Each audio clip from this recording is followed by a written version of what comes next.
if you don't know that, but Daniel and I took the course for Paul. We call that possession acquisition license Yeah. for firearms. And yes, I was there. That was a 2 days course with a very good teacher. I learned a lot, and that was important for me to do that course because, we have a strong firearm policy. If you want to look at it, go on our website, peoplespartyofcanada.ca, and read it. But I wanted to know a little bit more about that. And, so now we did everything and we succeed.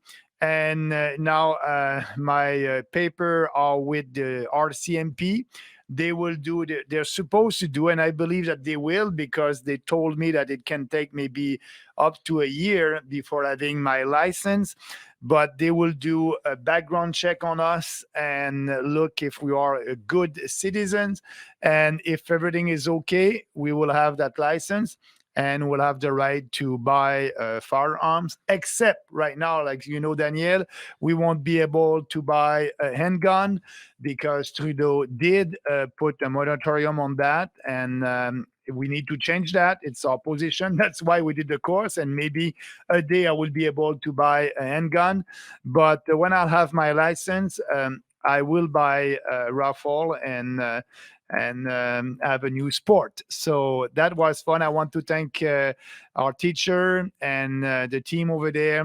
And I think you did well also. Yeah, it was fun. Over the weekend, we not only did our PAL, we did our RPAL courses, even though we can't buy handguns right now.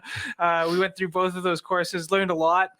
We even got to do some shooting last week as well. Oh yeah. Went to a couple different ranges. I think it was your first time shooting, eh? Yeah, that was my first time. That was fun. It's a nice sport. And great people. I shoot with I don't know how many guns and rifles, but I tried a lot, and so that's why I want to go on and being able to be a member of a club when the time will come. And so it was a nice weekend. Yeah, it was a fun weekend. Definitely informative. We got to do. Not only did we get those. Get our qualifications there for the firearms. We did events across the province. We made stops in Winkler, Steinbach, Winnipeg, Brandon, Dauphin, all over the place, helping to build the organization. We also did a stop at Camp Hope. So just outside of Manitoba, there was a Hutterite fellow named Walter Hebert that had set up a camp called Camp Hope on his property back during the Freedom Convoy last year. It had been kind of a home for people, pushed out of their communities because of vaccine mandates and the like. So they also hosted a big anniversary get together for the Freedom Convoy. People across Western Canada that was came fun. there, and we made a stop. Yeah, more than 1,000 people there.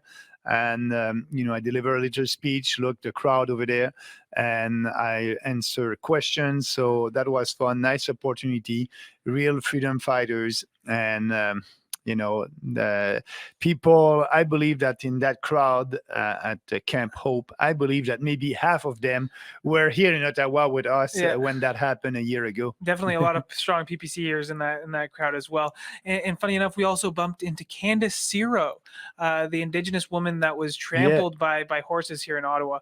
And she was quite happy to see you as well. Yeah, absolutely. And I spoke a little bit with her, and she told me that she's doing some exercise for her arms because she's not able to lift her arms so high. So she said, I still have to recover from that after a year. And a brave lady. Yeah.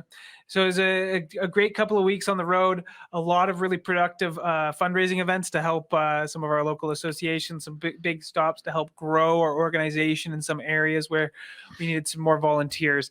And of course, it's always nice to speak to large crowds of supporters as well. A very successful couple of weeks. It was fun to be on the road, but it's nice to be back in Ottawa and getting back to the grindstone as well. Absolutely. And, I'm looking at my agenda. If you want me in your riding, our riding association that just been in touch with Daniel and the team, we are looking at the agenda for the spring and the summer. So my goal, I want to be busy and traveling across the country to be ready for the next election. Excellent. On that note, I do want to switch over to our next segment, which is a around Justice Rouleau's decision regarding Justin Trudeau's invocation of the Emergencies Act.